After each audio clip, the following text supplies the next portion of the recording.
químicas que tienen como propósito generar energía.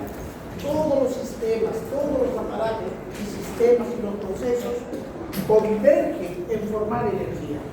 Para ello el sistema respiratorio que acabamos de ver es el que propone, recoge el oxígeno del aire y lo lleva a la célula. ¿Para qué? Para la generación energética. Habíamos dicho que el corazón también participa de esa manera. ¿De qué manera participa en la colaboración energética?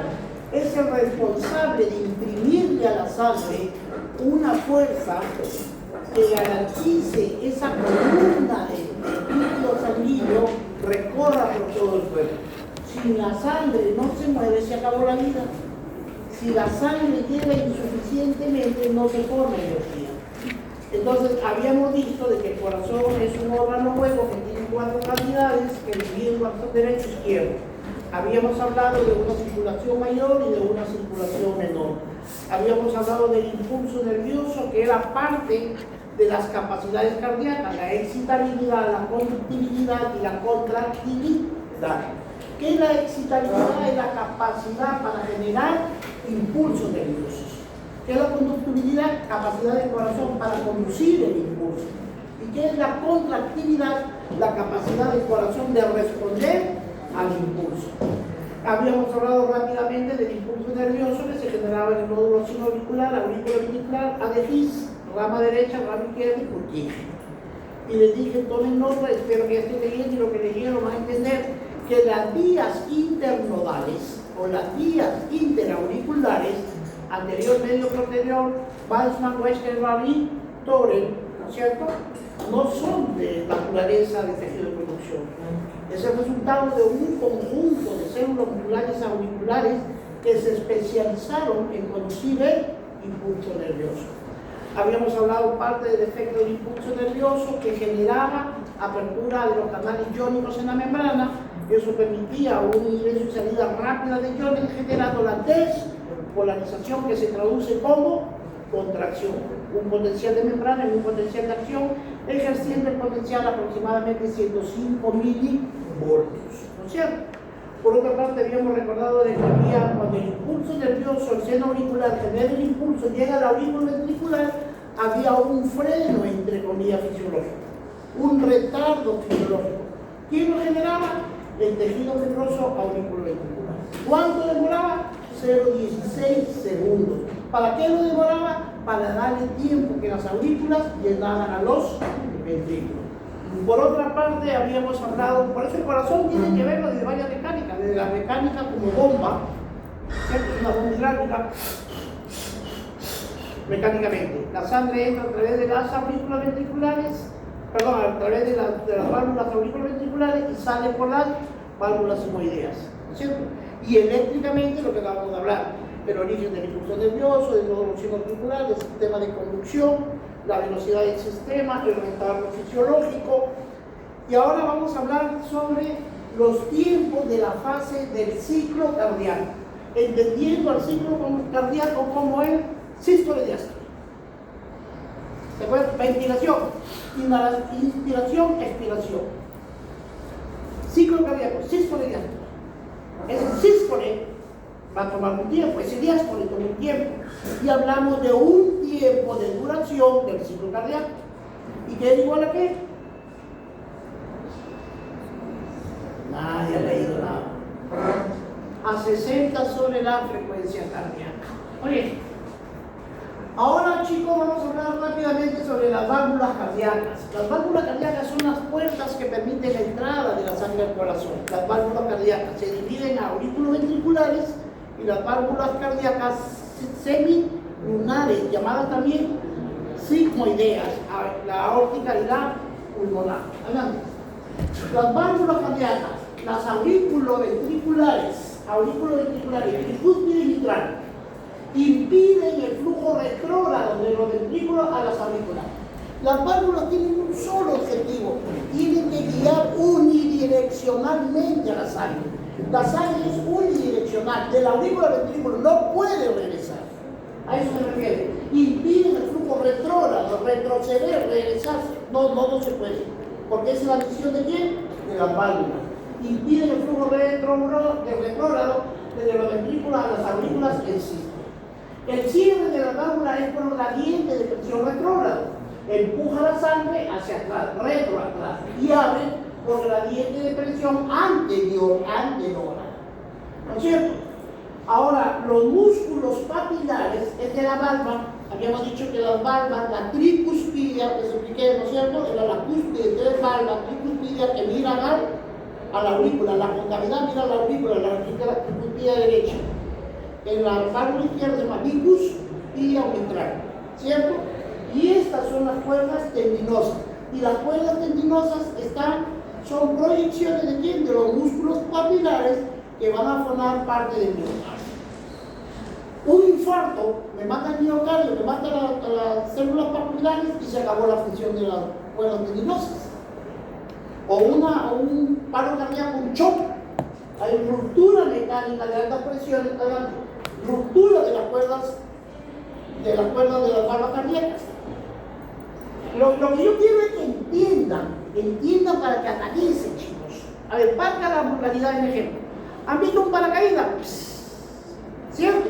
El individuo está agarrado y hay unas cuerdas que arriba hay un telón que hace una concavidad, ¿cierto? La concavidad mira a la tierra y la convexidad mira al cielo. ¿Estamos? Entonces, así, en este caso, las valvas, su función de las valvas es de que las cuerdas tendinosas son las cuerdas del ejemplo que les acabo de dar, y este vendría a ser el paracaídas, pero aquí es la inversa. La concavidad mira la aurícula y la convexidad mira el ventrículo. Esa es su función. Recuerden que donde están las valvas, el tejido fibroso es un tejido fibroso muy duro porque está sometido a altas presiones. ¿Qué pasaría si se rompen las cuerdas? ¿Sí? ¿Qué pasaría si se rompen las cuerdas? Se rompen las cuerdas y que está así, se invierte. La concavidad pasaría a la aurícula y la convexidad al ventrículo. Si pasa a la aurícula se llama protrusión y eso genera insuficiencia cardíaca. ¿Entendieron? Si se rompen las cuerdas vocales, la valva invierte su orientación. La concavidad mira al ventrículo y la convexidad pasa a la aurícula y a eso se llama protrusión por ruptura de las cuerdas vocales. Cuerdas tendinosas.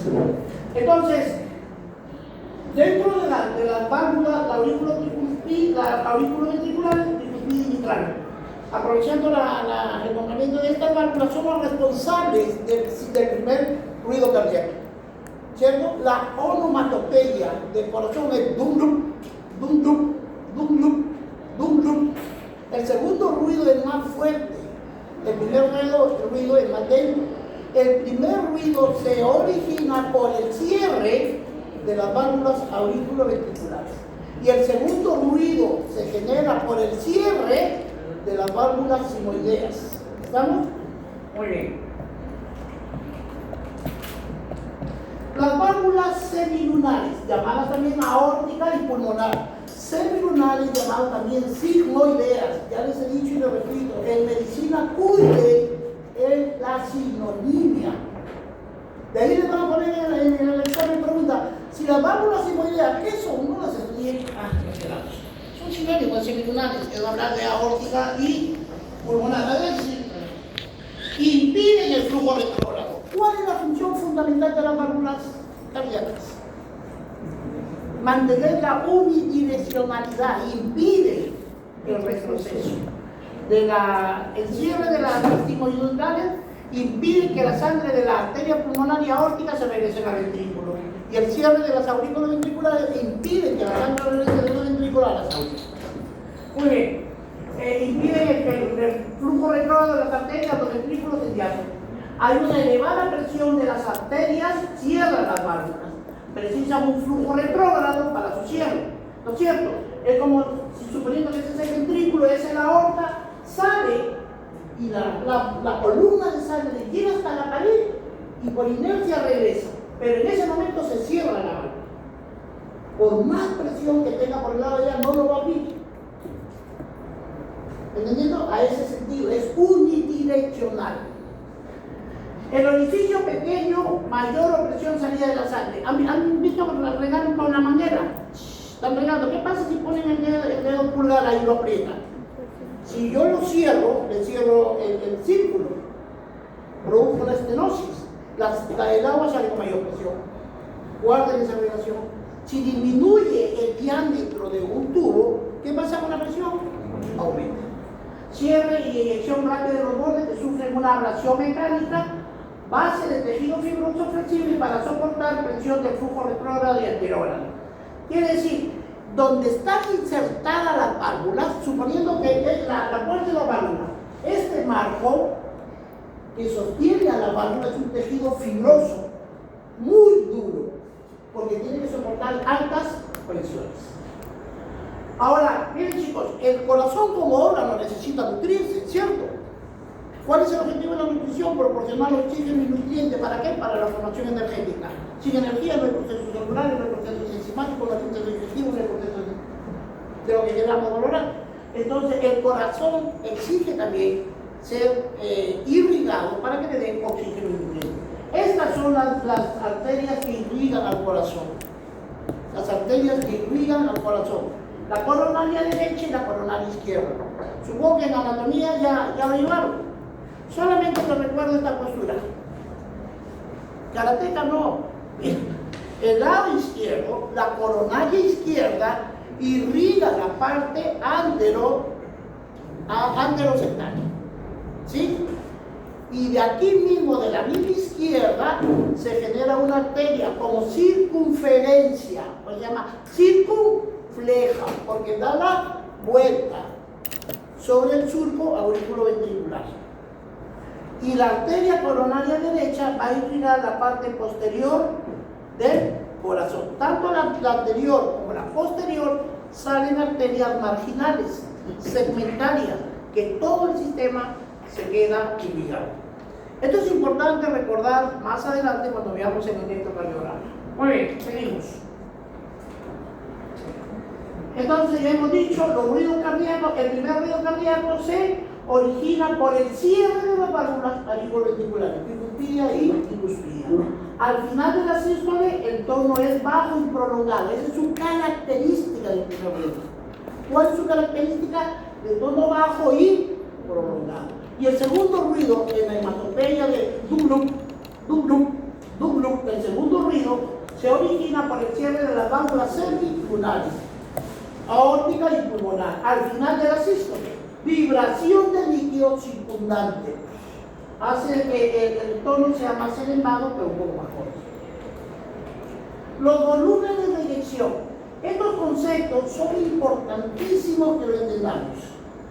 Chicos, los médicos que estamos delante de ustedes haciendo las clases es para orientar, para hacerlos pensar, para guiarlos, porque ustedes complementan esto con la lectura. Estos conceptos son fundamentales. Volúmenes de eyección del corazón, volumen telediastólico. Bueno, sístole y diástole. Diástole viene de dilatación, ¿cierto? Sístole, contracción. Diástole, contracción. Y el prefijo tele. Tele es un prefijo que significa lejos. Teléfono. Voy a hablar. Tele, lejos. Fono, voz. Hablo de lejos. En la mañana hablé con mi hermano, que es de Estados Unidos. Y conversábamos muy claramente. Televisión. Vamos a ver la inauguración del mundial, probablemente el próximo mes. ¿Sí? Tele, lejos. Visión. Puedo ver de lejos a través de la vía satélite. Tele, lejos. Al final de. ¿Me entendieron? Entonces recuerden, si este es el ventrículo izquierdo, básicamente, el volumen de sangre, entra sangre. No olviden que la sangre, de la sangre, del líquido sangre, ustedes aprendan a identificar dos variables. La cantidad de sangre, que es el volumen sanguíneo, y el efecto del volumen sobre la pared en el caso de la cavidad ventricular. El volumen de sangre va a empujar a la pared y las células musculares del ventrículo se van a estirar, y cuando se estira, genera más espacio y este se llena más. Al final de la diástole, el volumen telediastólico ya se recontrallenó, ya no entra ni una gota más. En ese momento se cierran las 4 valvas y empieza la tensión, la otra variable que es la presión, de tal manera que la célula muscular que se había estirado regresiona tensionalmente, y eso ayuda a la contracción para generar la presión. Entonces, los ventrículos, el volumen telediastólico. Ahora, el volumen sistólico, una vez que se contraen, ¡pum!, sale eyectado. No olviden que el volumen telesistólico es de 110 a 120 mililitros. Ese es al final de la diástole. Entendiendo la diástole, la dilatación, la sangre todavía está en el corazón. Cuando se contrae, sale hay una eyección, hay una salida, ¿cierto? Una eyección. Entonces, del volumen sistólico, de esos 110 o 120 que había en el telediastólico, salen 70. Si habían 110 y sale 70, me quedan 40. Si habían 120 y sale 70, me quedan 50. Y este es al final de la telesístole, al final de la contracción. A ver, no sé si vamos a hacerlo bien. Imaginémonos que este es un vaso con agua. ¿Estamos? Un vaso con agua y está full. No entra ninguna gota más porque se derrama. A esa fase se llama telediastólica. O sea, al final de la diástole, ese es tele, recuerden, teléfono, al final, lejos. Al final de la diástole, el volumen, si me preguntan, al final de la diástole, porque está muy dilatada, esa es su capacidad máxima de recepción de sangre. ¿Cuánto es? 110 o 120 mililitros. De esa diástole, miren que el vaso está llenecito, ¿sí o no? Telediastólica. Yo le boto un poco. A ese se llama volumen sistólico, es el que sale. ¿Cierto? Como este sístole, porque la sangre del corazón sale por sístole. Al final de la sístole, ¿me quedó un volumen o no? A esto se llama volumen telesistólico. ¿Entendieron? Vaso lleno telediastólico. ¿Cuánto es? 120. 110, 120. Está full. Y cuando se genera la sístole, ¡fum!, pasó un poco de agua del vaso. El volumen que salió se llama volumen de eyección. ¿Cuánto es? 70. Y al final de la sístole, el volumen telesistólico, le pregunto, ¿cuánto quedó? Estamos, si habían 110 menos 70, 40, 120 menos 70, 120, 50. Lo que yo quiero son los conceptos. Vaso lleno, telesistólico. Lo que botamos, eyección. Y lo que quedó, volumen telesistólico, porque después de la sístole quedó un volumen que es 50. ¿Veo? Muy bien. Ahora, chicos, el volumen telesistólico, siempre el volumen telesistólico, luego viene el volumen sistólico. ¿Cuánto es el volumen sistólico? 70. El volumen sistólico se puede expresar de dos maneras: de forma cuantitativa, en cantidad cuantitativa, 70 mililitros, y en forma cualitativa es en porcentaje. A eso se llama fracción de eyección. La fracción de eyección y el volumen sistólico es lo mismo, pero uno está expresado cuantitativamente en 70 mililitros y el otro en, por ejemplo, si el volumen al final de la telediástole era 120, eso representa el 100% del volumen, y de esto salió 70 mililitros. ¿Cuánto es esto? Este por esto entre este, ¿cierto? ¿Sí? ¿Cuánto sale? Más o menos 700 entre 12.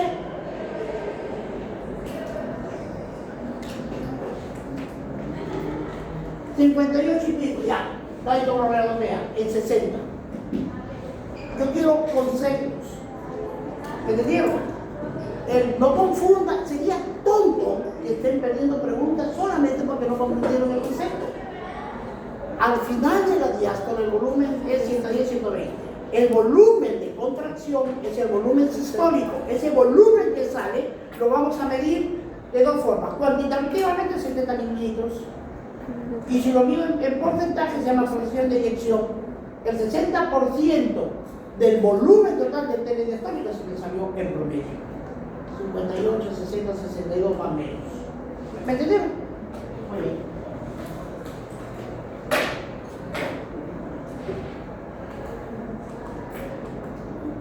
A ver, si me han entendido, chicos, de esto va a venir siempre preguntas. Y esta vainita no le tengan miedo, vamos a analizarlo tranquilito, suavecito. Fíjense, el volumen, presión, dos variables que se generan por tiempo, la sangre. La sangre tiene volumen. Y ese volumen, cuando choca con la pared de la arteria o del ventrículo, la fuerza sobre el área se llama presión. Es la fuerza que ejerce el volumen de la sangre sobre la pared del ventrículo o de la arteria. A eso se llama presión. ¿Quedó claro? ¿Qué vamos a estudiar? Las variables volumen, presión. ¿Quién las origina? La sangre. ¿En dónde vamos a estudiar? En el ciclo cardíaco. ¿Cuánto es el ciclo cardíaco? ¿Qué es el ciclo cardíaco? Contracción, relajación. La fase 1 son 4 fases. La fase 1, ¿cuáles son sus características del primer día de clase? Pluma, pico, pata, huevo. ¿Se acuerdan que empezamos después? Hoy quiero eso, porque eso se les va a preguntar. ¿Cuál es la característica de la fase 1 de la contracción? Lo primero que hay que entender, que empieza en un llenado. Recuerden, después de que cuando el corazón eyecta, sale y luego se relaja. Pero ¿con cuánto empieza la diástole? Con un volumen, ¿te acuerdas que quedó? Al final del telesistólico, ¿cuánto era? 50. Había 120 en el telediastólico, 120. Sale 70, me quedaron 50. Ese es el telesistólico. Inicia con un volumen, la diástole inicia ya con un volumen de 50 mililitros. Y ese volumen de sangre sobre la pared genera una presión de ¿cuánto? De 2 a 3 milímetros. La fase 1 en el periodo llenado empieza aquí. Esta es la variable, en la vertical la presión y en la horizontal los volúmenes. Me dice, cuando empieza con un volumen de 50, genera una presión de 2 a 3 milímetros. Entonces, el volumen de los históricos, ¿te acuerdan que quedó 50? Ese es el volumen. Ahora, recordaban que cuando en la clase anterior, que los ventrículos se llenaban por gradiente de presión, entraban y cuando ya habían abarcado el 80% del volumen lleno de ventrículo, faltaba un 20%. Y ese 20% recién la contracción de las aurículas permitía llenar. ¿Se acuerdan que les explicamos ya eso? Pero que lo hayan leído, lo recuerden con las láminas. Muy bien. Entonces, el periodo de llenado empieza la diástole. Y eso analicen. Yo les pregunto, ¿con cuánto de volumen empieza? Nunca el corazón se queda vacío. La diástole empieza con 50 mililitros y empieza a entrar hasta que se queda en el volumen telediastólico. Entonces, miren, empezó la fase 1 con una cantidad de sangre de 50 mililitros que generaba una presión de 2 a 3 milímetros de mercurio. Y empieza a entrar la sangre, empieza 50, 60, 70, 80, 90, 100, 120, hasta aquí llegó de volumen. Pero ¿cuánto me genera de presión? De 5 a 7 milímetros de mercurio. Entonces, ¿cuál es la característica número 1? Que el llenado se inicia con 50 y termina en 120. Que este 50 generaba una presión de 2 a 3 milímetros y los 120 generaba de 5 a 7 milímetros. Ahí acaba la presión. ¿Entendieron? Bien. Ahora, entonces, en la fase 2, miren chicos, en la fase 1, la diástole empieza con 50 y termina llenándose 120. Los 50 generaban una presioncita de 2 a 3 milímetros de mercurio y los 120 de 5 a 7 milímetros de mercurio. Fase 1 se termina. Como ya estaba 120, el telediastólico ya estaba, ¿sí o no? Ahora, ¿qué viene? La fuerza de contracción. A la segunda fase es la fase de contracción isovolumétrica. Aquí les dije y les repito, ISO igual, volumen, volumétrica igual medida de volumen. En la segunda fase, solamente grábense eso. En la primera fase empezó con 50, telediastólico se llenó a 120. Ahora viene la contracción. Antes de que se genere la contracción, las 4 válvulas se cerraron. Las 4 válvulas se cerraron. Esta es la segunda fase. Contracción isovolumétrica. El volumen ventricular no se modifica, claro. ¿Por qué? Porque las 4 válvulas están cerradas. Ni ha entrado sangre ni ha salido sangre. La variable volumen se mantiene igual. Al telediastólico, ¿cuánto era? 120. Ya no vamos a valorar la variable volumen, vamos a valorar la variable presión. ¿Con cuánto terminó en la fase 1? Con 5 a 7, presión, no volumen. En la fase 1, 50 de volumen generaba una presión de 2 a 3 milímetros. Al final de la fase 1, la telediastole terminó en 120 y generaba una presión de 5 a 7. En la fase 2 se cierran, antes de que se contraiga el corazón la sístole, se cierran las 4. Se cierran las 4 y empieza aquí la segunda fase. Y empieza a aumentar bien la presión. Estaba en 5.5, de 5 a 7, y empieza a subir la presión, a subir la presión, a subir la presión, a subir la presión. Solamente el volumen no varía. En la fase 2 el único que varía aquí es la presión, a la hora que empieza recién las 4 válvulas y la tensión de las paredes. ¡Pum! Para que recién dispare. En ese, a eso es lo que está midiendo. Empieza a subir, a subir, a subir, a subir, a subir, a subir, hasta que llega a igualar a la válvula aórtica. Es como si aquí está la válvula aórtica. Atrás de la puerta alguien empuja. Y de aquí yo empujo. Empiezo con una presión de 5 a 7 en la telediastólica, en la isovolumétrica, segunda fase, en la isovolumétrica. ¿Cuáles son las características de la isovolumétrica? Que las 4 válvulas están cerradas y el volumen no varía. Lo único que varía es la presión. Desde 5 a 7 empiezo a hacer fuerza, presión, y atrás también me empuja. Pero atrás tiene una presión de 80. La fase 2 tiene que igualarlo a 80, porque si yo me mantengo menos de 80, esa puerta nunca se va a abrir. Yo tengo que primero igualarlo a 80 y después superarlo. Porque si quedamos iguales, no se mueve. Si yo lo supero, se abre la puerta. ¿Más o menos?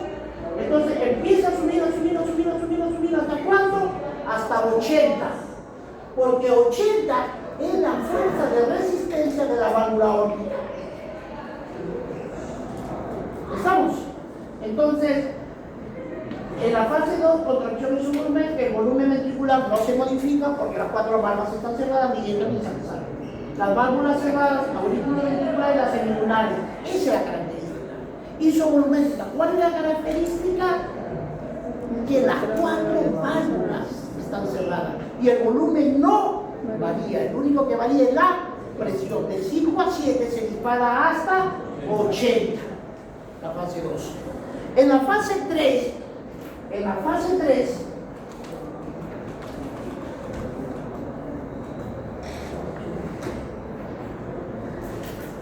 llega, entonces, es que la fase 1 empieza con 50, llega a 120. De 2 a 3 milímetros de mercurio pasó a 5 a 7. En la fase 2, llamada fase isovolumétrica, características que empieza con un volumen de 120, con una presión de 5 a 7, las 4 válvulas se cierran y empieza la tensión de la presión. Y empieza a subir, a subir, a subir, a subir, hasta que llegó a 80. Una vez que llegó a 80 ya lo igualé. En la fase 3, la contracción del ventrículo, esta sigue subiendo, sigue subiendo, sigue subiendo hasta que llega a 100. Por lo tanto, la válvula aorta, ¿qué va a pasar aquí? Con 100 de presión. Si ella me empuja con 80 y yo estoy con 80, nunca se va a abrir. Pero si yo paso a 100, lo vencí, abrí la puerta. Por eso la fase de eyección. Una vez que está arriba, sube la presión, llega a 100, abre la válvula y se da la eyección. La fase 3, llamada periodo de eyección. Hay una contracción del ventrículo y aumenta. La válvula aórtica se abre. inicia el paso de la sangre del ventrículo de la aorta, el volumen del ventrículo izquierdo, ¿qué pasaría? Si ya sale en eyección, ¿qué pasa? ¿Se acuerda que está en 120? Y si sale sin 70, ¿qué pasa con el volumen? Disminuye. ¿Qué pasa con la presión? Baja. Baja. Por eso cuando sube, la presión se viene de caída. Y sabemos que al final de la telesístole, ¿cuánto era el volumen? 50. ¿Más o menos? Muy bien. Y la relajación isovolumétrica, así como hay una contracción isovolumétrica, la relajación, recuerden, la fase 1 empieza con un telesistólico de 50, se llena a 120, pasó de 2 a 3 milímetros de mercurio a 500, fase 1. Fase 2, isovolumétrica, característica, las 4 válvulas están cerradas, el volumen no se modifica y aumenta la presión. De 5 a 100 sube y la iguala a la válvula aórtica. ¿Cuánto es? 80. Fase 3. En la fase 3, el ventrículo sigue aumentando su presión, superó a 80. Por lo tanto, la válvula se abre y se genera la eyección en la fase 3. Una vez que la sangre sale, queda poca sangre, ¿cierto? Y si queda poca sangre, ¿qué pasa con la presión? Disminuye, empieza en caída libre hasta el volumen de 50, que nuevamente regresa de 2 a 3 milímetros. En la fase 4, relajación isovolumétrica, el cierre de la válvula aórtica disminuye la presión del ventrículo hasta el nivel diastólico de 2 a 3. ¿Por qué? Porque regresó a su volumen sistólico de 50 milímetros. Y se siente así. ¿Quedó? Claro, nuevamente se repite. ¿Quedó claro eso? Bueno, espero que lo hayan entendido y lo lean, ¿no? Lo lean para que lo refuercen. Esta es la última clase de cardio, la próxima me toca hematopoyético y lo vamos al examen.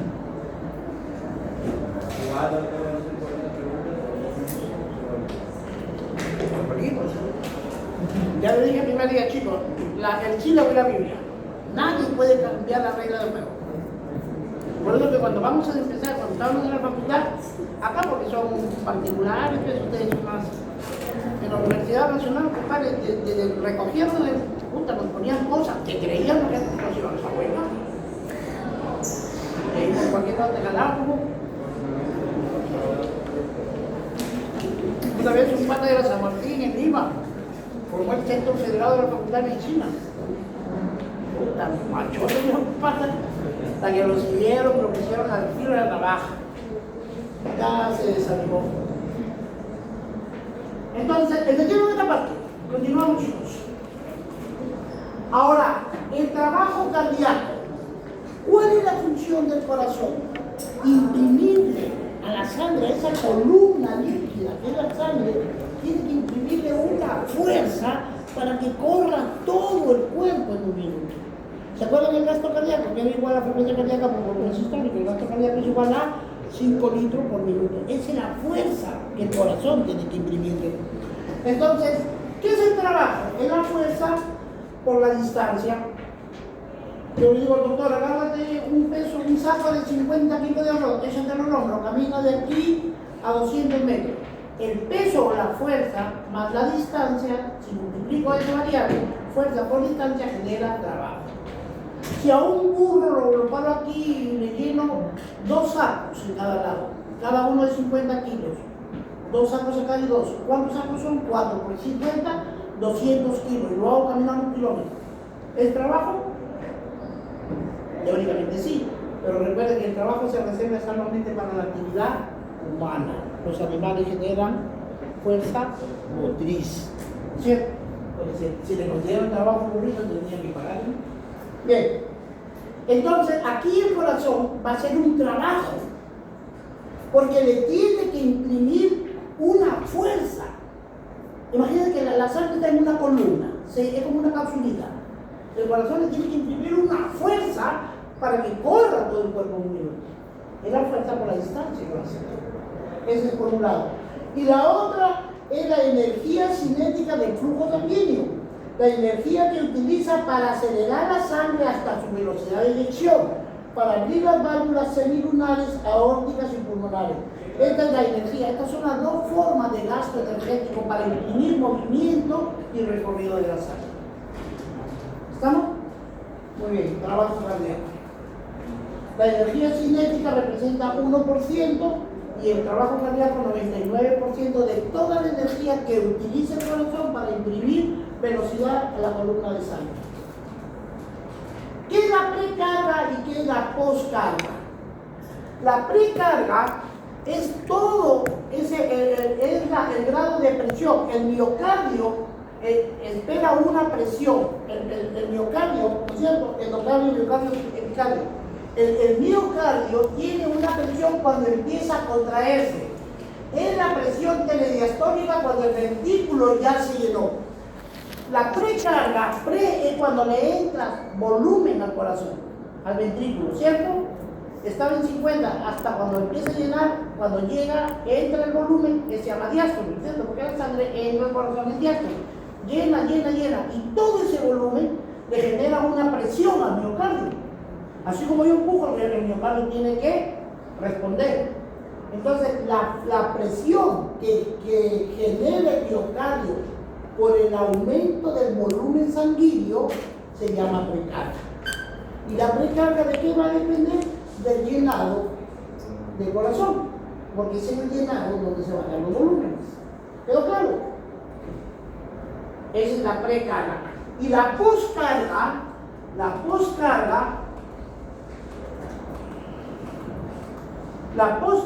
es la fuerza de contracción del miocardio. En la este es el miocardio, entra la sangre y este se va distendiendo y tiene que generar una presión al llenado, que se llama precarga.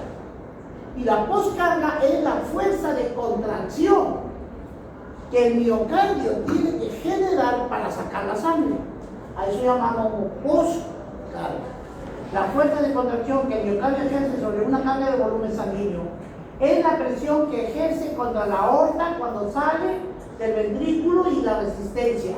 Es la fuerza de contracción, la poscarga, es la fuerza que tiene que vencer a la resistencia, a los factores que se oponen a que la sangre salga del ventrículo. Si la sangre está dentro del ventrículo, el corazón hace fuerza.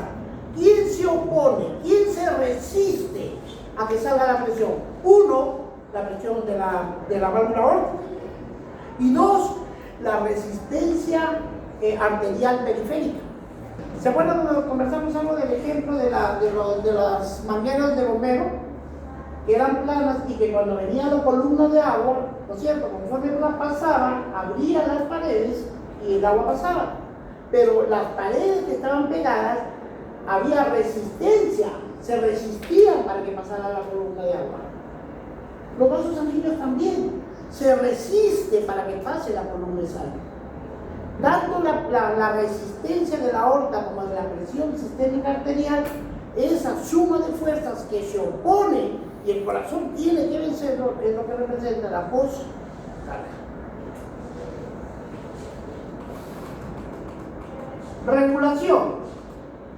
Regulación del bombeo.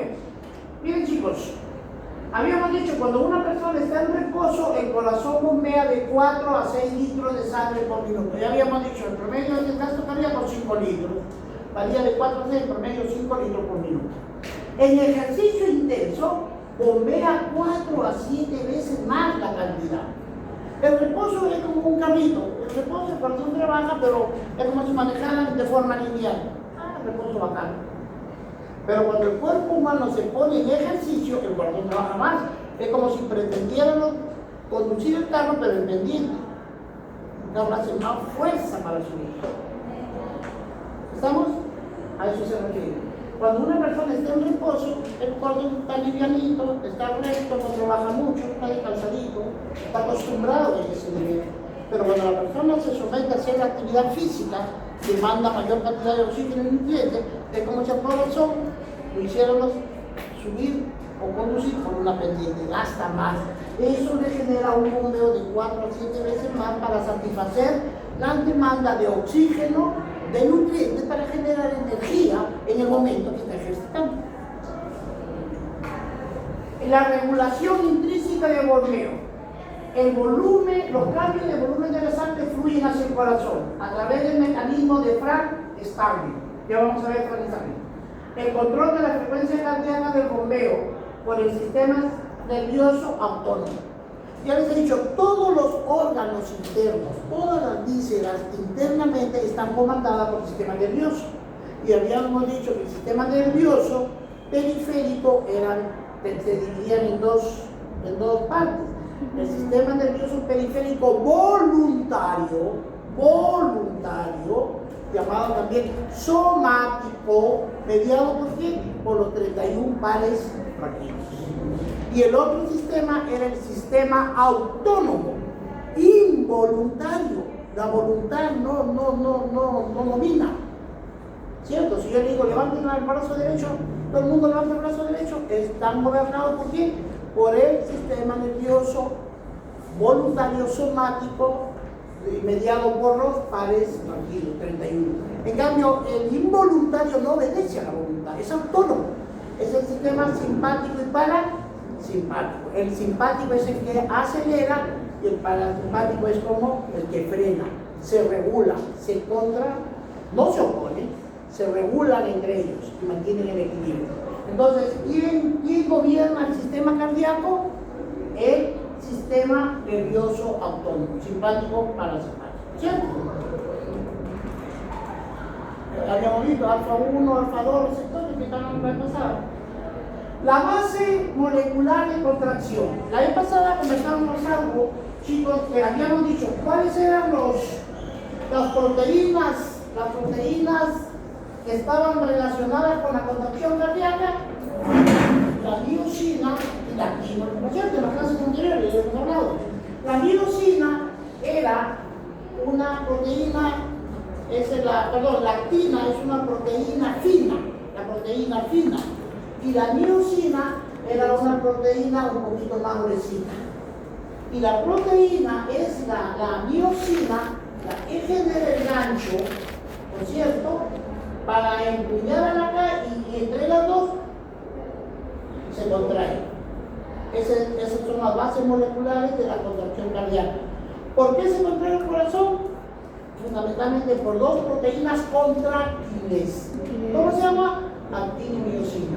Cuando están en diástole, ¿se acuerdan que habíamos hablado de la troponina C? ¿Y quién lo desplazaba? El calcio. ¿Se acuerdan que hicimos la clase pasada? Es igualito. Sino que aquí, miren chicos, la base molecular de contracción, el filamento delgado es la actina y la miosina es el filamento grueso. Y la miosina tiene una fibra que tiene un grupo de cabeza de miosina, tiene el aspecto de un espermatozoide patológico, ¿no? Dos cabezas. A ver, imagínense un botecito, ustedes están sentados en un botecito, en un lago. El agua es la actina, el bote es la miosina, y este aquí es como si ustedes sacaran un remo, lo metes al agua y tienes que impulsarlo para moverte. ¿Estamos? Ya más o menos es eso. La actina y la miosina se van a desplazar, pero es la miosina, la proteína gruesa, a través de un grupo de cabeza de esta miosina, es la que engancha y tracciona y lo junta. Bueno, en la parte 2, entonces, si este es un remo, ¿va a demandar fuerza, energía o no? Claro, por eso que en la fase 2, el ATP, adenosín trifosfato, que es una molécula macroéntica, que es el resultado del metabolismo de la glucosa por la vía aerobinal, 36 ATP, el ATP se une al grupo de cabeza y este libera el filamento delgado. Entonces el ATP le da la energía y ¡pum!, se contrae.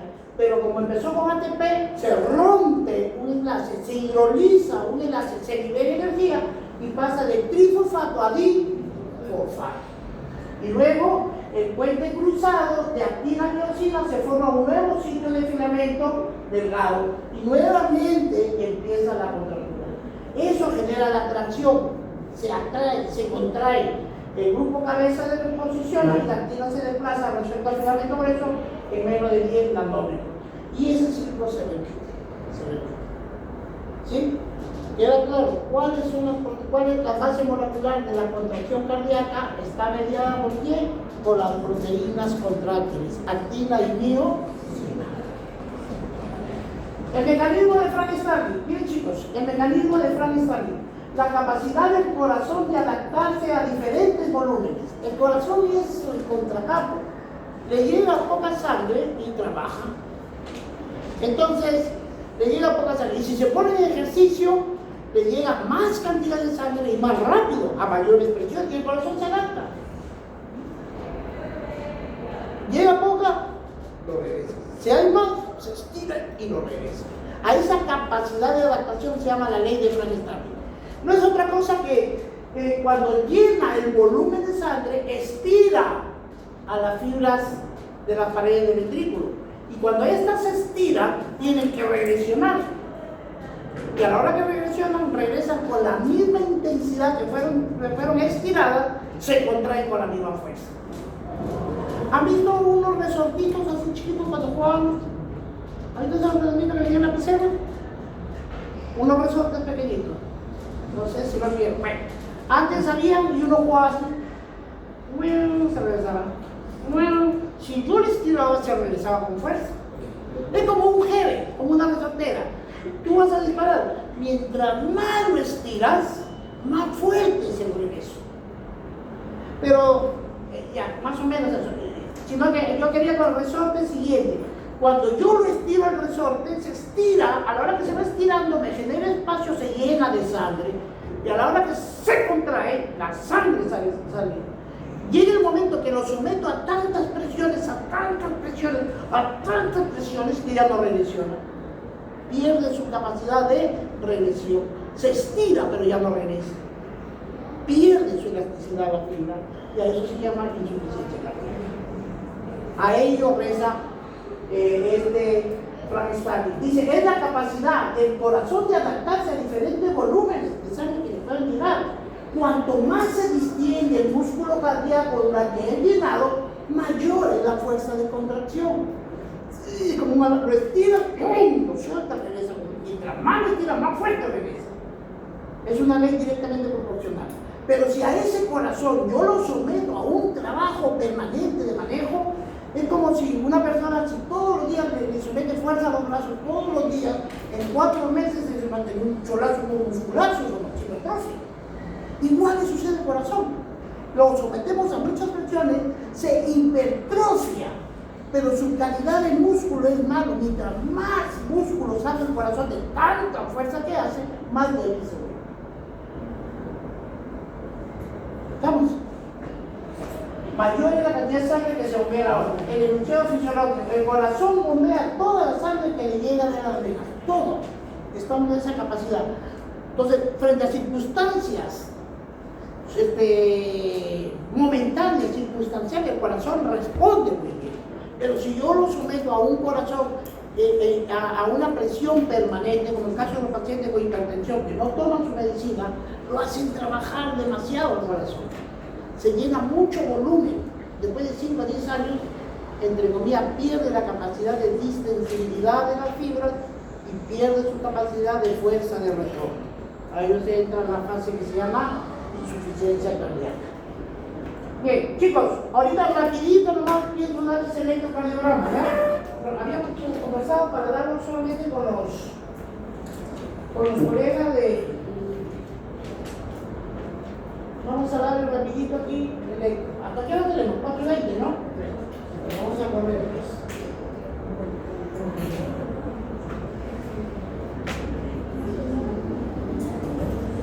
Miren, el electrocardiograma.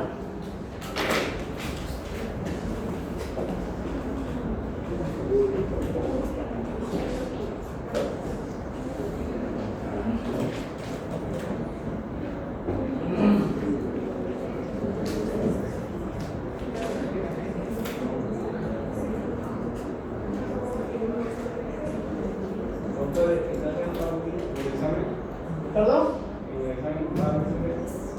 Ahora sí, todo lo que se dice se da.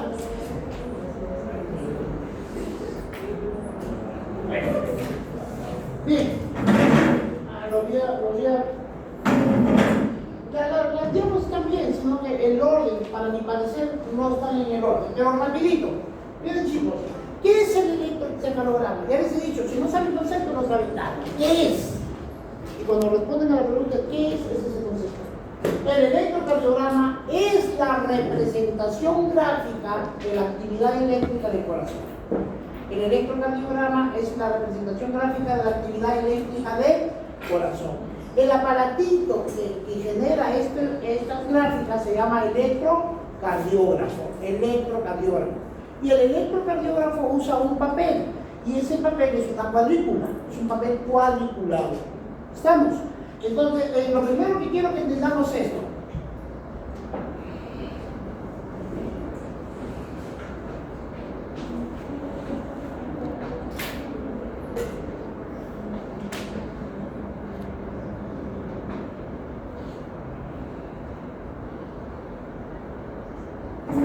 Este cuadradito de aquí, este cuadradito, mide 1 milímetro de ancho y 1 milímetro de alto. Es un cuadrado perfecto, los cuatro lados miden 4. ¿Estamos? Entonces, este 1, 2, 3, 4, 5, este es un cuadrado pequeño y este es un cuadrado grande. ¿Estamos? El electrocardiógrafo, la máquina, genera dos características fundamentales. Uno, tiene una velocidad de 25 milímetros por segundo. Y tiene, este es en el eje de las X, y tiene 10 milímetros de forma vertical, que es igual a 1 milivoltio en las Y. En X y Y. En las X, chicos, en las X se valora el tiempo. Y en la Y se valora el voltaje. ¿Estamos? Ahora, este cuadradito es 1 milímetro. Un cajón chiquito es 1 milímetro de lado y un cajón grande 5 milímetros de lado. La velocidad del cardiógrafo es 25 milímetros, es un segundo. Aquí hay 5, 10, 15, 20, 25. 25 milímetros me hacen un segundo. ¿Hasta ahí vamos bien? Ahora dividan 1 entre 25. Todo el mundo agarró rápido. ¿Cuánto sale 1 entre 25? Háganlo, chicos, háganlo. Vean. 0.04. Perfecto. Un cajoncito, este mide 0,04 segundos. ¿Estamos?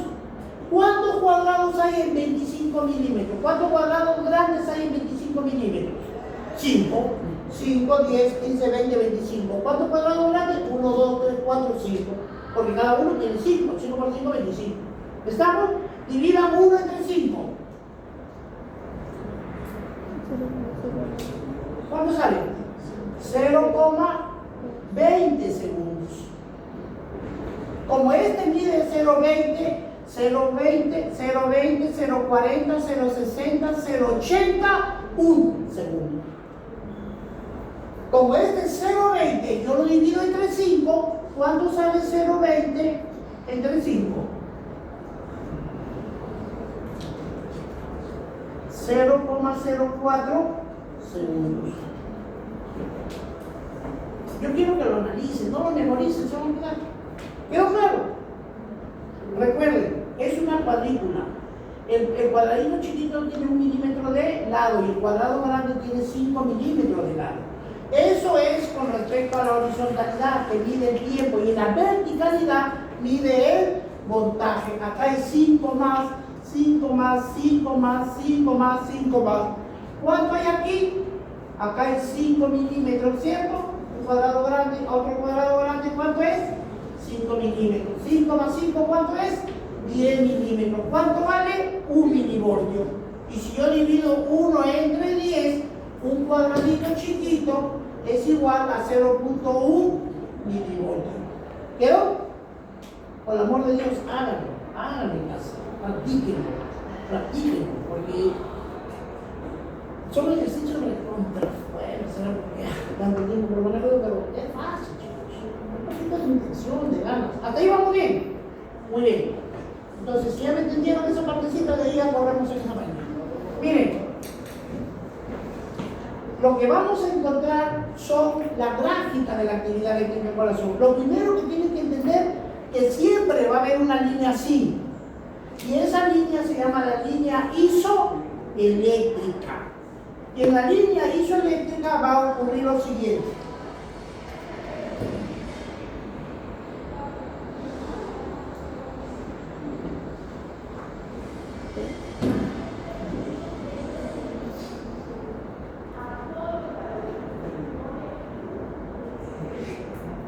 Ya. Esa figura siempre se va a repetir. Y esa figura se llama, esto se llama la onda P. Este se llama la onda QRS y esta es la onda T. La onda P, QRS, T, PRS. ¿Estamos? Oye, la línea verde se llama línea basal.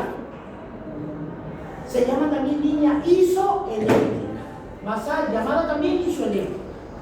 Cuando la línea sigue la línea basal y si se genera una desviación hacia arriba o hacia abajo, se llama deflexión. Toda deflexión hacia arriba es positiva y toda deflexión hacia abajo es negativa. En la línea basal isoeléctrica, la primera deflexión positiva se llama la onda P. Y la onda T representa la contracción de las aurículas, la sístole de las aurículas, la despolarización de las aurículas. ¿Pero claro? Y este segmentito PR sigue. Luego viene el complejo QRS. ¿Qué significa? La despolarización, la sístole ventricular. La onda P, la sístole de las aurículas.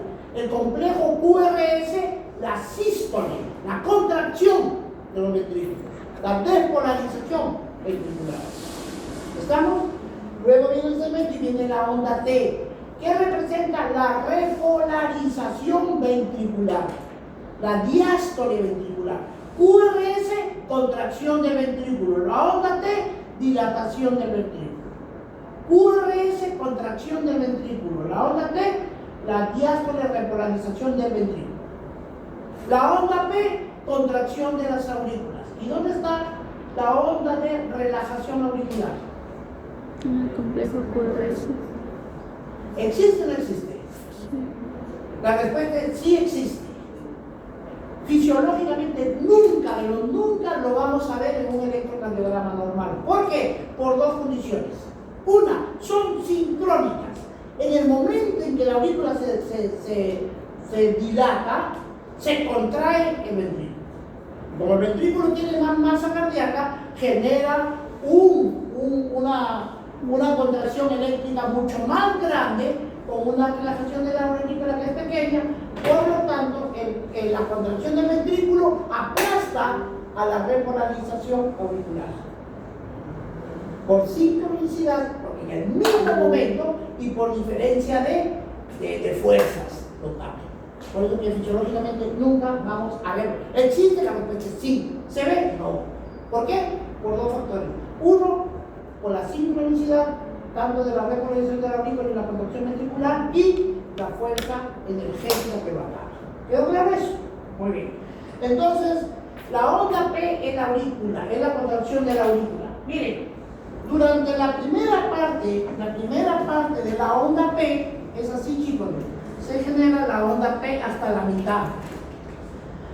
La primera mitad se llama contracción de la aurícula derecha y de la segunda mitad hacia abajo es contracción de la aurícula izquierda. ¿Veo claro? Eso lo vamos a ver. Entonces, cuando el complejo QRS es contracción del ventrículo izquierdo, pero ¿qué representa la onda Q? Contracción de la raíz, contracción del tabique auriculoventricular.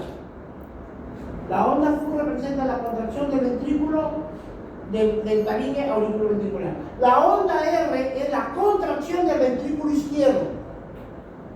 La onda S es la contracción del ventrículo derecho. El complejo QRS tiene características. Tiene una primera deflexión negativa que es la onda Q, una primera deflexión positiva que es la onda R y una segunda deflexión negativa que es la S. RS son negativos. Despolarización del tabique y del ventrículo izquierdo. Y R derecho y R del ventrículo izquierdo. ¿Por qué es más grande? Porque tiene más masa el ventrículo izquierdo. Y la onda T es esta. ¿Entendieron? Muy bien. Otro conceptito rápido. Aquí viene la onda P, este es el segmento QRS y aquí viene. El segmento es parte de la línea basal. Este es un segmento. Este es el segmento ST y este es el segmento PR. Si al segmento nosotros le consideramos, a este segmento yo le considero toda la onda, se llama intervalo. El segmento es parte de la línea basal o isoeléctrica y el intervalo es el segmento más la onda. ¿Vio? Intervalo es segmento más la onda. Este es el intervalo, de aquí hasta acá. Y este es el segmento, de aquí para acá. ¿Estamos? Muy bien, seguimos. Entonces, la onda P, y hemos dicho despolarización de la aurícula, derecha e izquierda, la primera mitad. El complejo QRS es la despolarización del ventrículo, Q, contracción del septum, R, contracción del ventrículo izquierdo, S, contracción del ventrículo derecho. La onda T, repolarización ventricular o diáspole ventricular. Los intervalos, este es el segmento, este pedacito, segmento P, R. El segmento más la onda P se llama intervalo PR. Este es el segmento ST. Este es el complejo QRS. Y este es el intervalo QT. Ya esto es lo que acabamos de ver, ¿no? Sino que aquí estaba resumido. Recuerden, en la velocidad de papel es 25 milímetros por un segundo. Este es un milímetro. Un cajón chiquito, 1 milímetro, y este es un cajón grande, 1, 3, 4, 5 por lado. Este cajón en 5 mide ¿cuánto? 0,20 segundos, y el cajón chiquitito 0,04 segundos. Sáquenlo numéricamente, estudien. Ahora, un milímetro chiquito es 0,04 segundos, un cuadro grande 0,20 segundos, eso ya lo entendimos. Esto quiero que entiendan rapidito. Bueno, es igual, un cuadradito hacia arriba, un 0,1 milivoltios. Un cuadrado grande, ¿cuánto sería? 0,5 milivoltios. Dos cuadrados, 1 milivoltio. 10 milímetros es un milivoltio. Ya, esto sí, chicos, esto sí, por amor a Dios, háganle caso a esta laminita, ¿ah? Porque, ¿qué les vamos a preguntar? Características. ¿Cuál es la propiedad, la cualidad, el atributo que identifica a... Rapidito les explico, la onda P. Miren, la onda P tiene 3 cuadraditos chiquitos. Y la onda P tiene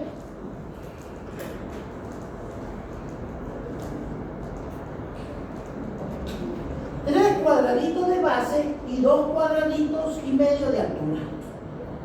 La base, hemos dicho, es tiempo. Si cada cuadradito chiquito es 0,04, 0,04 más 0,04, 0,08.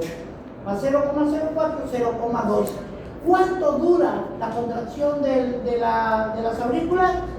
0,12 segundos, que es lo mismo 12 centésimas de segundo.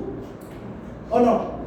Estas son décimas centésimas, 12 centésimas de segundo, y lo mismo 0,12 segundos. A veces le ponen en el ejercicio 12 centésimas de segundo o 120 milisegundos se perdieron. 0,12 segundos, multiplícalo por 1000. 120 milisegundos. Cuidado. Entonces se le va a preguntar, ¿y cuánto es la altura de la onda P? Su amplitud. Recuerde que en vertical un cuadradito chiquito es igual a 0.1 milivoltios, 0.1 milivoltios, 0.20 milivoltios, 0.25 o 0.30 milivoltios. ¿Cuáles son las características de la onda P? La onda P tiene una duración de 0.12 segundos y tiene una altura de 0.25 a 0.30 milivoltios. En práctica son 3 cuadraditos de base y 2 cuadraditos y medio de altura. Así como nos preguntan, nos van a preguntar, ¿y cuánto mide la amplitud de la onda R? Aquí está. El voltaje de la R va de 1 a 1.5 milivoltios. ¿Cuánto es un milivoltio? 10 milímetros. ¿Y cuánto es 10 milímetros? 2 cuadrados grandes. 0.5, 0.5, 0.5, 1.5. En otras palabras, la R puede ser de 1 a 3 cuadrados grandes de altura, porque ese es su voltaje, de 1 a 1.5 milivoltios. ¿Me entendieron? ¿Cuál es el tiempo del complejo QRS? El tiempo, abajo, son 2 cuadraditos y medio, 0.10 segundos. Acuérdense que cada cuadradito es 0,04, 0,04 más 0,04, 0,08, más la mitad, 0,02, 0,10. ¿Cuánto mide el tiempo de contracción del ventrículo? 10 centésimas de segundos, dura 0,10 segundos o dura 100 milisegundos. Eso es, yo no creo que sea barbaridad de no entender lo que les puedo decir, es solamente jugar un poquito. Y de esto el cuadro es importante que lo estudien, porque de eso se les va a preguntar muchas veces. Muy bien, continuamos. Entonces, cuando nosotros vamos a poner, ya eso lo leen, donde se ponen los chupones, lo que yo quiero rápidamente entender son los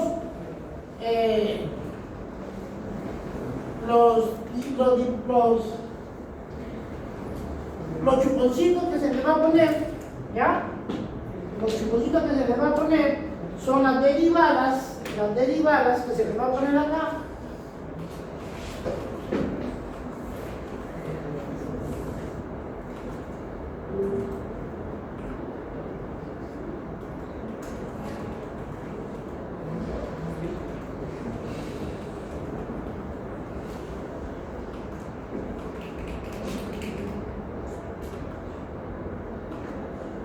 Ya, miren, van a haber 2 tipos de electrodos.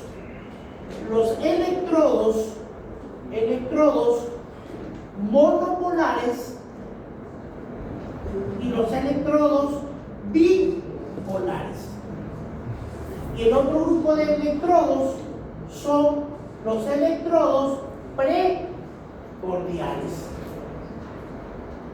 Los monopolares son AB, R, AB, L, AB, F. Y los bipolares son derivada 1, derivada 2 y derivada 3. ¿Por qué se llaman monopolares? Porque tienen un solo polo. Y si tienen un solo polo, yo no puedo ver un diferencial, porque hay un solo polo. Y es ABR, ABL, right, left, foot. ¿No es cierto? Right, derecha, left, izquierda y foot, pie. Cuando a un individuo se le pone aquí, se le pone aquí, se le pone aquí, se le pone aquí. Este actúa a tierra. ¿Por qué? Porque si yo lo dejo, las gráficas se van a mezclar y no vamos a entender nada. Este no entra, estos 3 nomás son los que se unen, estos 3. Y de aquí viene la derivada bipolares, porque tienen 2 polos. Ahora, esto sí quiero que lo entiendan, ¿ah? Que ya está. La derivada 1 mide la diferencia de potencial del brazo derecho y del brazo izquierdo. La derivada 1 mide la diferencia de potencial del brazo derecho y del brazo izquierdo. La derivada 1. La derivada 2 mide la diferencia de potencial, del brazo derecho y de la pierna izquierda. Derivada 2. Derivada 3 mide la diferencia de potencial de la pierna izquierda con el brazo izquierdo. ¿Estamos?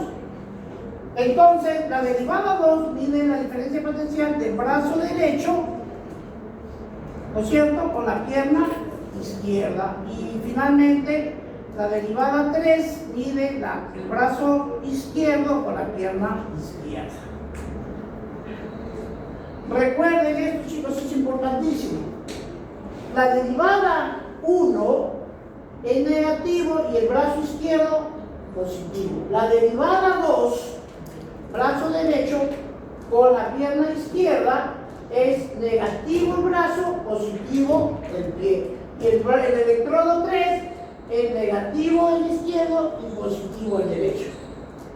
Los dos de abajo son positivos y los brazos de aquí son negativos. Los derechos son negativos, los derechos son negativos. ¿Me falta? 40 veces han repetido esa pregunta. Hasta ahí me van entendiendo que aquí se forma un famoso triángulo. ¿Cómo se llama el triángulo? El triángulo de Eytovi. ¿Por qué se llama el triángulo de Eytovi?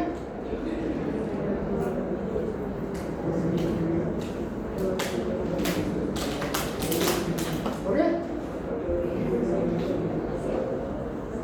¿Por qué, doctora? No te escucho, no te escucho. Claro, y Eytovi fue un fisiólogo ruso que inventó el electrocardiograma. En honor a él, que se quiere morir. ¿Hasta ahí vamos bien? Los otros electrodos, aquí ven, derivada determinada de bipolares. Brazo derecho del brazo izquierdo. Derivada 2, brazo derecho pie izquierdo, derivada 3, brazo izquierdo con pierna izquierda. ¿Ya? Bien, chicos, al final, ¿se acuerdan que a todo esto hay actividad eléctrica de esto? El nodo sinusal viene el impulso, viene para acá, con el fascículo de Weissman, también se llama la aurícula, Weissman, Weschke, Mastoren, A de His, gama derecha, gama izquierda y Purkinje, y por todos sitios se va la energía. Pero alguien dijo, hay que hacer una sumatoria, un vector suma de todo ello. Por física, ¿se acuerdan? Vector suma. Y el vector suma resultó así, de arriba para abajo, de derecha para izquierda y de atrás para adelante. Ahí quedó. De arriba abajo, derecha, izquierda, de atrás hacia adelante. Esta es la cabeza del vector, es positiva, y esta es la cola del vector, negativa. En las derivadas monopolares se ve que en un plano frontal se van a ver así. Esta es la derivada 1, esta es la derivada 2 y esta es la derivada 3. Y las otras derivadas, esta es la derivada ABN, esta es la derivada ABR y esta es la derivada ABF.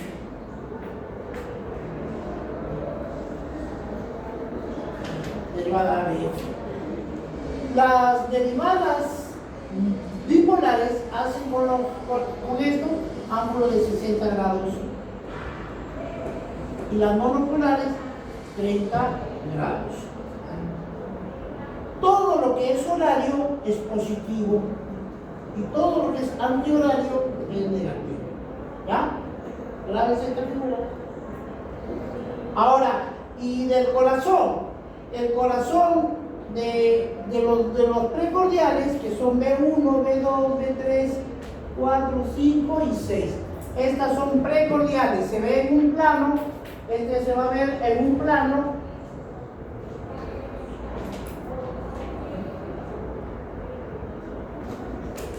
Este se va a ver en un plano transversal. Este es el esternón, esta es la columna y aquí está el corazón. El corazón. Y aquí está B1, B2, B3, B4, B5 y B6. ¿Estamos? Entonces, los electrodos monopolares y bipolares se valoran en un corte coronal, en un corte frontal. Y las derivadas precordiales se valoran en un corte transversal. Esto como si fuera un pequeño sombrecito. A la voz de 3 se enciende la linterna. 2, 3 se encendió la luz. El B1 y B2 va a ver la parte anterosectal. La B3 y B4 la región anteroapical. B5 y B6 la parte lateral izquierda. ¿Estamos? La parte lateral izquierda. Y aquí hay una cosita que espero que la vean. En las ondas derivadas de las monopolares tienen esta fórmula. La onda P, la R chiquita y la Q es profunda. En B2, la onda R va subiendo y la Q va disminuyendo. En la 3 va subiendo más, va bajando. En la 4 va subiendo. En la quinta y en la sexta. Si se dan cuenta, R de B1 a B6, R va creciendo de a poquitos. Y eso se llama la R increciendo. Así dice la literatura, increciendo, o sea, va creciendo. Por ejemplo, cuando ustedes agarran un electrocardiograma y ven el B1, ve la R, B1, B2, B3, B4, ¿qué ves? La R increciendo. ¿Y qué pasa si en B4 no hay R? R decapitada, no hay. ¿Es normal? No. ¿Qué es? No sé. Lo único que sé es que esto es normal. Porque la R debe ser ascendente. Y la Q debe ser descendente. ¿Quedó? Esa es una característica cuando lo lean, quede claro. Muy bien, seguimos. Las derivadas unipolares son las que registran un voltaje de una de las extremidades. El brazo derecho, right, el brazo izquierdo, left, y el brazo, el brazo izquierdo y este la pierna izquierda.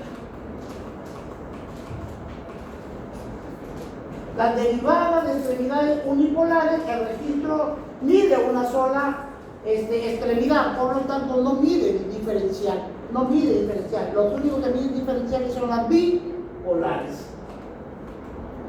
Ahora, las derivadas o los electrodos precordiales son B1-2, es lo que se conoce allá. Se evalúa en un corte transversal.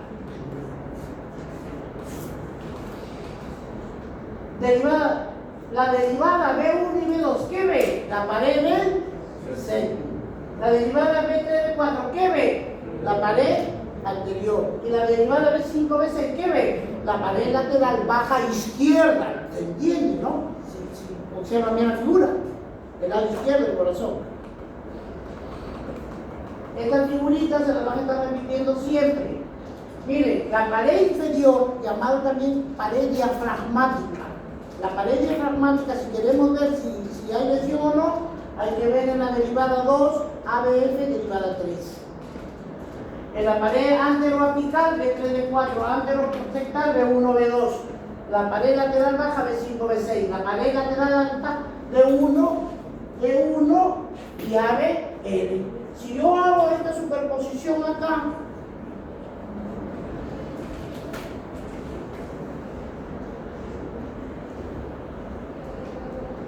aquí va a estar B1, B2, B3, B4, B5 y B6. ¿Quién ve la parte lateral izquierda? Alta, D1 y ABL. Baja, B5 y B6. ¿Quién ve la cara diafragmática? 2, 3, ADF.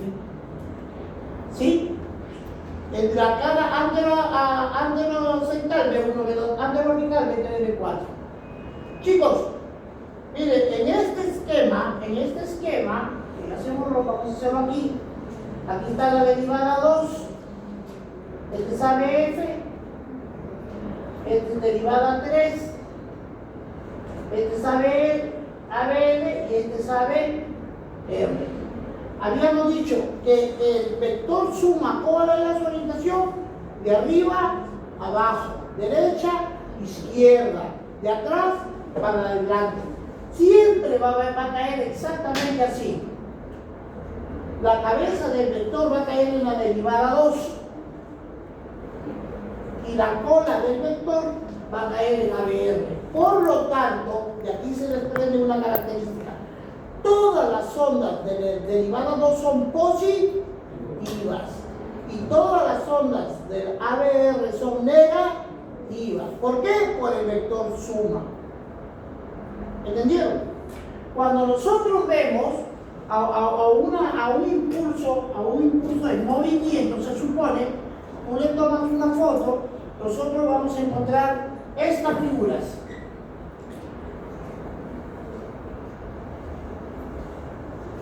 Si tú ves una R positiva, imagínate que el tren viene hacia ti, el impulso viene hacia ti.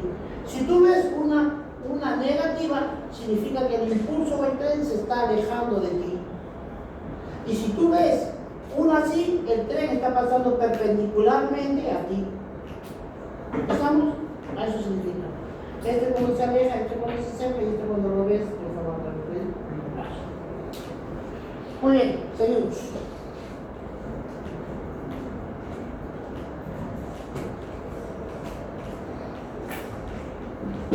Ya esto lo mismo, por eso les decía, esto debía estar en el primero. Sí, el papel cuadriculado que ahora estudiamos. Interpretación del electrocardiograma. Aquí ya viene ya la figura para materia. Miren chicos, cuando nosotros estamos en emergencia, viene la enfermera y dice, doctor, aquí está el electro. Cualquier médico, cuando antes de dé lectura, tiene que tener algunos criterios. Uno debe saber los datos. Todo electrocardiógrafo debe estar estandarizado. ¿Cuál es la velocidad del electrocardiógrafo? 25 milímetros de sub segundo y 10 milímetros de sub voltaje. Y todas las ondas en ABR son negativas. Si a mí me dan un electro con una ABR positiva, está mal tomado. Desde ahí nomás. ¿Ah? Y después que ya me la dan, yo recién puedo encontrar la frecuencia cardíaca, el ritmo, yo puedo encontrar el ritmo, el eje eléctrico, y yo puedo ver si hay elementos patológicos, dilataciones, bloqueos, hipertrofias. ¿Ya? Entonces, por eso dice la estandarización, comparar ABR con la derivada 2. ABR con la derivada 2 se llaman derivadas de espejo. Es exactamente lo contrario. En 2 todas son positivas y en ABR todas las ondas son negativas. Acá está. En ABR la P negativa hacia abajo. Y acá todas son positivas. 2 y ABR. ¿Por qué? Porque ahí cae el eje vector. ¿Estamos? A esta figura se llama de espejo. Muy bien. Ahora, ¿cómo se halla la frecuencia cardíaca? La frecuencia cardíaca es fácil, chicos. Lo primero que hay que hacer es ubicar 2 R's. ¿Sí? 2 R's. Una vez que yo ubico las R, yo cuento cuántos cuadraditos hay entre R y R. En este caso, ¿cuánto hay? Cuadrado grande significa 5, ¿cierto? Ya dijimos 5, 10, 15 y 4, 19, 3. 5, 3, 15, 18 y 4, 22. ¿Cuántos cuadraditos chiquitos hay? 22. Y yo divido 1500 entre el número de cuadraditos chiquitos. Eso es igual a 68. 1500 entre 22, 68. Comparar la frecuencia en la derivada. La otra forma, quiero que se imaginen que este negrito está en esta línea gruesa del cuadrado grande y que este negro está en este cuadrado. Las dos cayeron exactamente por decir en estas. ¿Cuántos cuadrados grandes habría? Me creo bien. 1, 2, 3, 4. Se divide 300 entre el número de cuadrados grandes o 1500 en el número de cuadrados chiquitos. Son dos formas, ¿ya? La primera es, se divide 300 entre el número de cuadrados grandes o 1500 entre el número de cuadrados chiquitos. El número, ¿cómo se da la frecuencia? Se busca 2 ondas R. Entre R y R vas a generar una división 1500 entre el número de cuadrados pequeños. En este caso, ¿cuántos son? 22. 1500 veces entre 22, 68. ¿Cuál es la frecuencia cardíaca?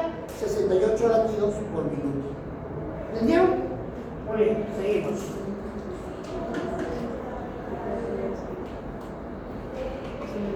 Interpretación del electrocardiograma. El ritmo. Para que haya ritmo, ¿cuáles son las características electrocardiográficas para decir este ritmo es sinusal? Para que haya ritmo sinusal son 3 criterios. 1, toda onda que precede, va antes, toda onda que precede al complejo QRS se llama P. Toda onda que sigue al complejo QRS se llama T. ¿Estamos? Entonces, primera condición, característica para decir si el ritmo es sinusal o no. Primero, la presencia de onda P. ¿Cuál es la onda P? Toda la que precede el complejo R. Aquí está la P, aquí está la P, aquí está la P. Precede el complejo R, aquí está la P. 2. El intervalo PR, el intervalo, o sea, la onda más este pedacito, debe estar entre 0,12 a 0,20. Recuerden que la P era 0,12 y el PR es 0,8. Si sumo el intervalo, 0,20. De 0,12 a 0,20. Aquí está completo. Y la tercera, que entre R y R sean regulares, que mantengan la misma distancia, equidistantes. ¿Estamos? Los 3 criterios. Presencia de onda P, el intervalo PR debe ser de 0,12 a 0,20, y la tercera, que haya equidistancia entre R y R. ¿Estamos? Se cumplen los criterios y yo puedo decir este ritmo es sinusal o rítmico. Si no hay R's y no hay regularidad entre las R's, se dice arritmia, sin ritmo. ¿Estamos? Muy bien. Acá, por ejemplo, en derivada 1 y en ABF, la onda P, la onda P, la onda P está. ¿Cuántos cuadraditos hay? De 0,12 a 0,20, entre 3 y 5 tiene 3, 0,12 está normal. Entre R y R hay la misma distancia. Entonces yo digo que este es un electrocardiograma de ritmo sinusal, con frecuencia cardíaca. ¿De cuánto tendría aquí? A ver, ¿cuánto tendría? 5, 10, 15, 18 y 4, es el mismo, ¿no? 22, 68 en frecuencia. Ahora vamos a ver el eje cardíaco. Chicos, para hallar el eje cardíaco hay que seguir rápidamente una formulita, rápidamente. Se supone que todo eso, esto lo iban a hacer en... Ya, miren, el eje cardíaco. El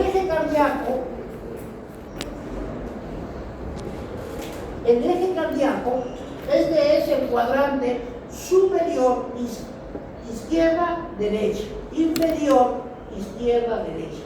Esta es la derivada 1, ¿cierto? Derivada 1. Y esta es la derivada ABF. Este es 0 y este es 90. En horario positivo, en antihorario negativo. Hasta aquí vamos bien. El eje siempre debe estar entre 0 y 90. Quiere decir que debe estar en el cuadrante inferior izquierdo. ¿Yo? ¿Y dónde se busca el eje? En la derivada 1 y en la derivada ABF. Entonces me dice, vamos a ver interpretación. El eje cardíaco, evaluar la derivada de 1 y ABF. ¿Estamos? Ahí vamos a ver el eje. En este caso, el electrocardiograma me va a presentar ese, no me va a presentar el círculo. Yo lo tengo que hacer para interpretar. Aquí yo les pregunto, en la derivada 1, ¿la R es positiva o negativa? Ya les dije, si de flexión para arriba, positivo, de flexión para abajo, en la onda QRS, para abajo es negativa y para arriba es positiva. Pregunto de nuevo, ¿la R es positiva o negativa? Positiva, porque está para arriba. Entonces la R, en derivada 1, la R es positiva y para acá es positiva. Miren, si este se va para atrás, esta es negativa. Y si esto se va hacia arriba, se vuelve negativo. ¿Estamos? Porque lo fisiológico es esto. Este es positivo y este es positivo. Eso recuerden, por el horario y el antihorario. ¿Estamos? Entonces, miren, en la derivada 1, ¿la R es positiva o negativa? Positiva. entonces el D1 es positiva. En este caso, la R es positiva o negativa. Positiva, ¿cierto? Es positiva porque es para arriba, es redundancia, es positiva. Entonces ABF va para abajo. Yo corto este anaranjadito y lo llevo acá. Este es positivo y este es positivo. El eje está en el cuadrante inferior izquierdo entre 0 y 90. Este eje es normal. ¿Quedó? A ver, vamos a ver otro. Miren acá. ¿Qué pasa en este ejercicio? A ver, el eje, la N1, ¿la R es positiva o negativa? Positivo, viene para acá. Nos vamos a ABF. En ABF, ¿es positivo o negativo? Negativo. La onda se va para arriba. Entonces yo cojo esta onda y la pongo acá. ¿Dónde está el eje? Entre 0 y menos 90, arriba. Entonces, el eje se desvió a la izquierda. Porque debería estar en el cuadrante inferior izquierdo, entre 0 y 90, pero en este caso cayó entre 0 y menos 90, hasta arriba. Para que el eje se vaya a la izquierda tiene que haber una hipertrofia de la cavidad del mismo lado. O hay hipertrofia auricular o hipertrofia del ventrículo izquierdo. Por eso es que el eje se fue a la izquierda. ¿Entendieron? Bien. Otro. En este caso, ¿la R es positiva o negativa? Negativa, se va para allá. Y acá, en ABF, ¿es positiva o negativa? Positiva, lo pongo acá. ¿Dónde cayó el eje? Entre 90 y menos 80, acá. Pero el eje normalmente es la parte inferior izquierda, entre 0 y 90. Quiere decir que el eje giró a la derecha. Por lo tanto, ¿cómo se interpreta que hay una hipertrofia de la aurícula derecha o del ventrículo derecho? Si el eje gira a la izquierda, hipertrofia del ventrículo izquierdo o aurícula izquierda. Si gira a la derecha, es... ¿Entendieron? Son las tres posibilidades. Y la última es esta. Cuando los dos son negativas. ¿La R es positiva o negativa? Negativa. ABF es positivo o negativo? Negativo. El trabajador lo pongo acá. ¿Dónde cae el eje? Aquí. Entre menos 90 y menos 180. Cuando el eje cae ahí se llama eje indeterminado. Está en el opuesto por el vértice. Si cae arriba, a la izquierda. Si está aquí, el eje a la derecha. Hablamos de hipertrofia. Lo ideal es que esté entre 0 y 90. ¿En qué derivadas se analizan? Las derivadas de 1 y ABF en este cuadrado. ¿Entendieron? Bien. Entonces, a ver, en este caso, el eje, ¿dónde está el eje? Aquí, en D1, ¿es positivo o negativo? Positivo. En ABF, ¿positivo o negativo? Positivo. Si los dos son positivos, el eje está entre 0 y 90, es normal. ¿No es cierto? La otra fórmula es a través del sistema hexaxial. Hexa 6 ejes. La otra fórmula para hallar el eje, la primera es la más concreta, pero también existe esta fórmula. ¿En qué consiste? En ver la